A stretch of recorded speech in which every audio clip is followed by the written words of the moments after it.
Welcome back. Let's see what is happening on the covers of the newspapers this morning. Myself and will be doing this justice, hopefully. Thanks for joining me. We have the Punch newspaper starting us off today. Today's Wednesday, November 13th, 2024. It says here, Ondo poll. Shetima leads APC mega rally as governor. Ajayi's camps allege rigging plot. Parties inspect sensitive materials today, and Atiku campaigns for Ajayi. Ajasin's son backs governor. Also on the cover of the Punch, Okpebolo takes over in Edo. Oshomale's son makes cabinet. Top left, Ipman members load petrol at 990 naira per litre. Army buries Lagbaja Friday. Autonomy, federal government, governors, local governments sign agreement. Then also here we have this. It says federal government services foreign debt with $3.5 billion. And on the child abuse scandal, Archbishop of Canterbury resigns. That's what we have on the cover of the Punch.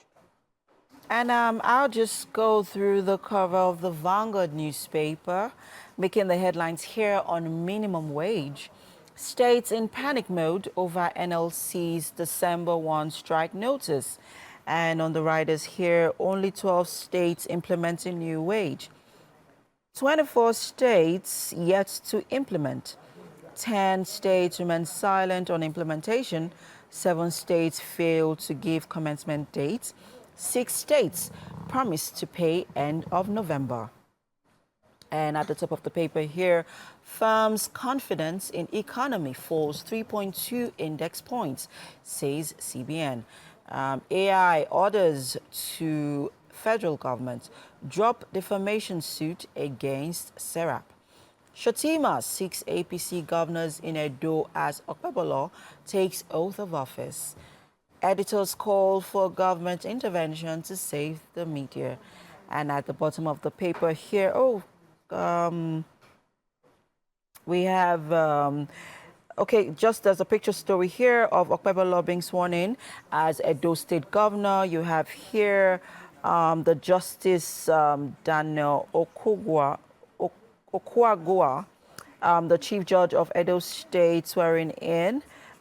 With this swearing in happened yesterday in Edo State. And I'll just move on to other stories on the bottom of the paper. World Bank, IMF determined to destroy our varsity system, says ASU. Abuse scandal, Archbishop of Canterbury Justin Welby quits.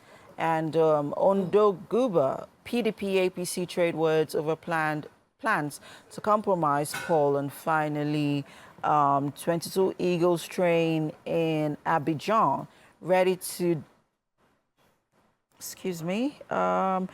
devour Rawls cheaters. And that's all we can take on the cover of the Vanguard newspaper. I wanted to touch on the Archbishop of Canterbury story resigning.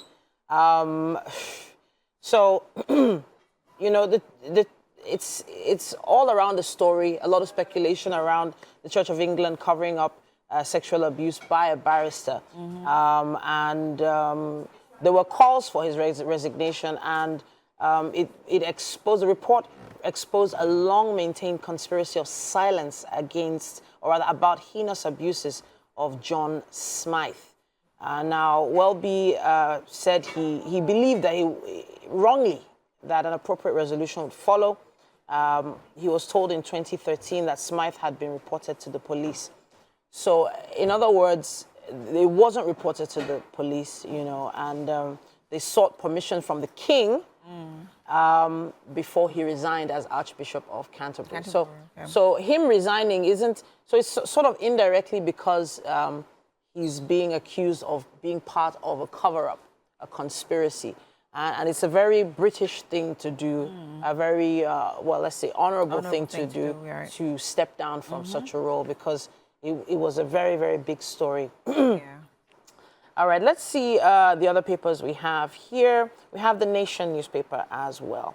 Now here it says, democracy best option, Tinubu declares as Okwebolo steps in. The photo story, of course, of the swearing-in ceremony is right there on the cover of the Nation as well. EFCC arrests Wabote over alleged $35 million fraud. Government to pay 66 billion naira to federal pensioners next month. Ex-workers protest. 40% of the 2024 NECO candidates may not get admission. Page 3 has more on that. I have a feeling it might have to do with this age group thing. I'm not sure.